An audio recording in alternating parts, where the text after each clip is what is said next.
Hey guys, welcome back to my channel. And in this video, I will be reviewing the 2025 Toyota Tundra Limited. If you guys enjoy the review, don't forget to like, comment, share, as well as subscribe. Let's dive right in. So, first off, we're gonna start in the front of the truck, and you can see how massive this grill is. It's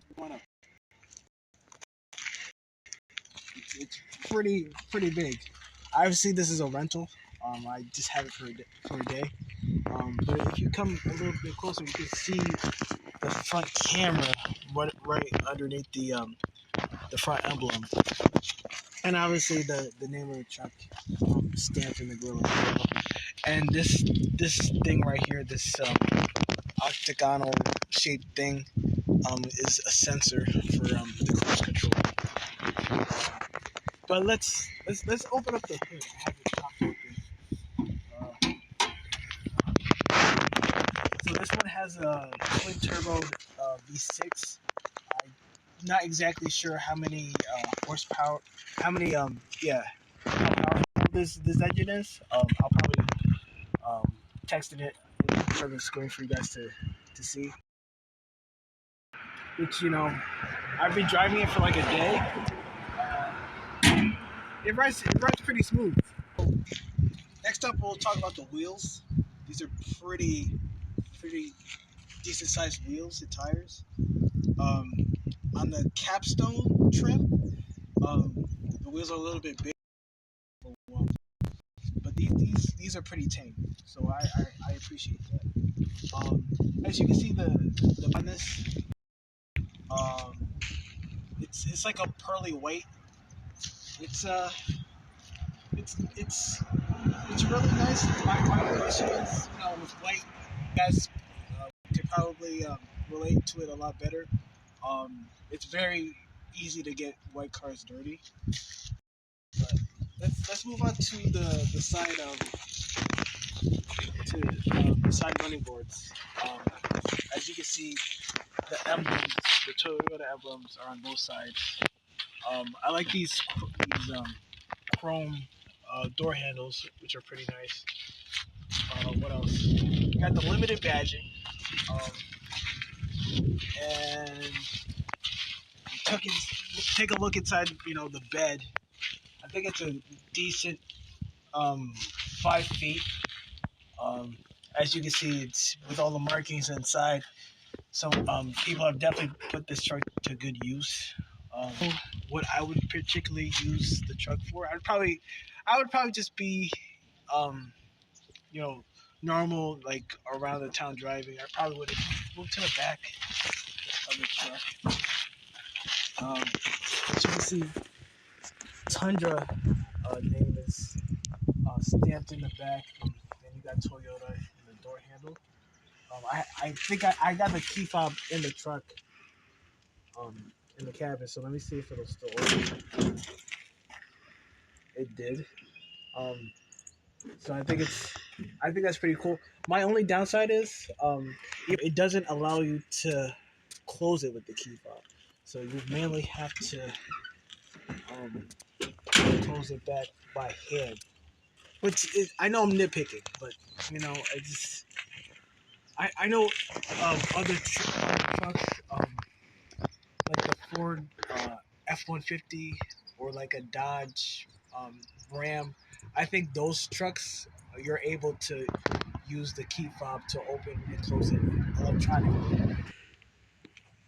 Continuing with the discussion of the rear end of this truck, these steps, I don't know exactly how to have these extend out, but you're supposed to like put your feet on them so it's easier access for the driver or whomever else needs to get in the rear of the bed to grab whatever they loaded the truck with. And what I also like to point out that I didn't point out in the other scene is when you press this button right here on the side of the rear taillight, it also opens up the rear tailgate. Honestly, although that is a cool little you know, gadget to install on a truck.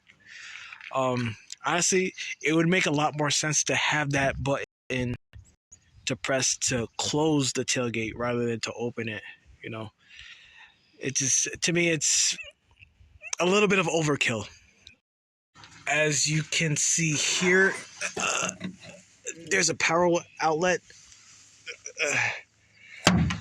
to plug in any electronics you need to charge in the rear of this bed.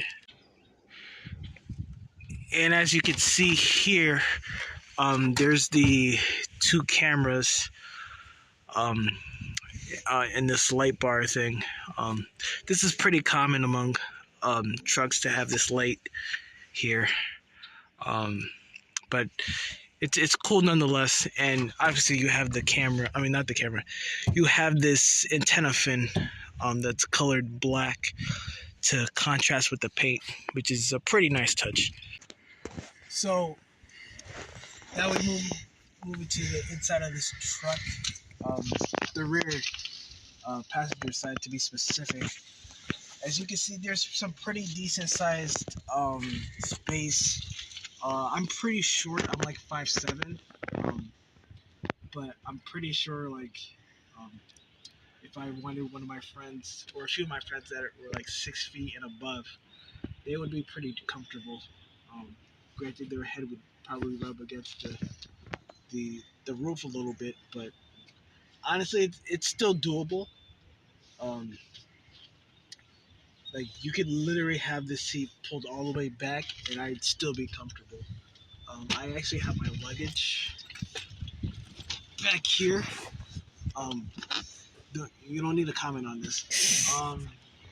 But yeah, I got my luggage back here. I have it on the seat, on the floor. I got my backpack. Basically, you have speakers both here and here. I like this gloss black, although I think it's very easy to have it scratched up if you have like small children or someone who doesn't like appreciate craftsmanship and they just want to be like a little mischievous, to put it mildly. You also have this gray counterpart thing, as well as this gray armrest. Um, it's just, it just, I think it works well. Others might feel differently, but then you have this silver gray strip alongside here. It's just, to me, it's very well put together. Like, so next, we move to the driver's side. I've actually been averaging just under 16 miles to the gallon, like 15 points. Just times a day that I have the vehicle. And I'm gonna have you take a close look at the steering wheel. It's pretty nice. I like the shape of the horn, and the size wheel. It feels very sturdy. Um, you got the power hold brake right here, and you got this massive. I want to say it's like 12 inches. It's like a foot. Um, I love it and I hate it at the same time. And let me explain.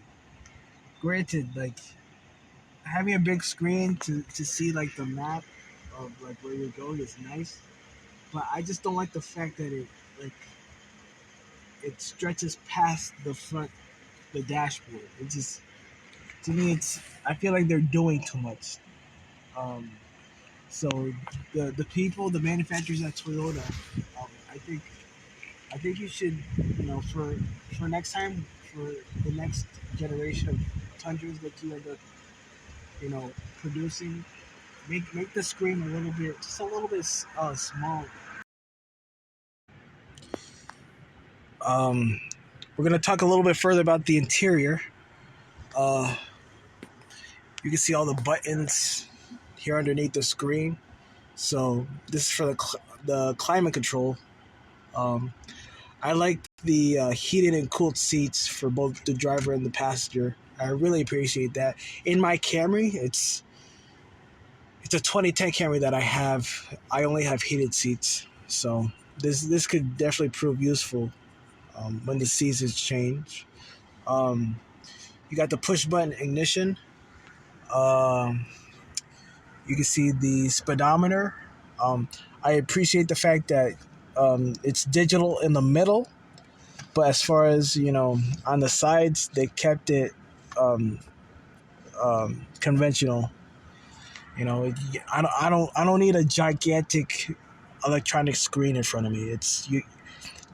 The simpler it is, the better. When it comes to updating stuff, you don't want to go too crazy. Especially with the older generations that need something reliable for their next pickup. You don't want to overcomplicate stuff for them. As you can see, you got this the conventional rear view mirror, but when you flip this, it activates the camera for a better view of what's behind you. We're gonna spend a few seconds on this dial for the drive modes. When you turn it, you look up there. You got sport, normal, and eco. And to activate one of them, I think you press on the button. Actually, no, I'm doing it wrong. But yeah, you have those three modes to choose from. I was also told that I need to mention the sunroof. It's pretty dope. I'm gonna open it. You guys can check it out. It's pretty big. It's one of those panoramic sunroofs. And finally, I'm gonna discuss basically the charging pad that's installed on this truck. It actually does not work for my phone. I have an Android phone, and you can go ahead and judge me in the comments if you want. I am an Android person at heart. I've always have been, and I always will. And the key fob that comes with this truck, I definitely appreciate it. I'm able to unlock and lock the truck. The only the only complaint that I have with this key fob is you're unable to start the truck with it. You can't start the engine with it, so it doesn't come equipped with that. It is what it is. I think you have to pay extra for it, but I think for the limited trim, and you guys can correct me if I'm wrong down in the comment section, that should come standard when you're paying, for this particular truck with this many options. So overall, do I like this truck? Yes, I like it a lot. Although the gas mileage isn't the best, like I said before, I've been getting just under 16 miles to the gallon. It's a very smooth, comfortable ride, and there's plenty of room for your occupants to enjoy the ride along with you. I'm gonna end the video here. I hope you guys enjoyed it. Don't forget to like, comment, share, as well as subscribe. As always, stay safe, stay dry, stay moisturized.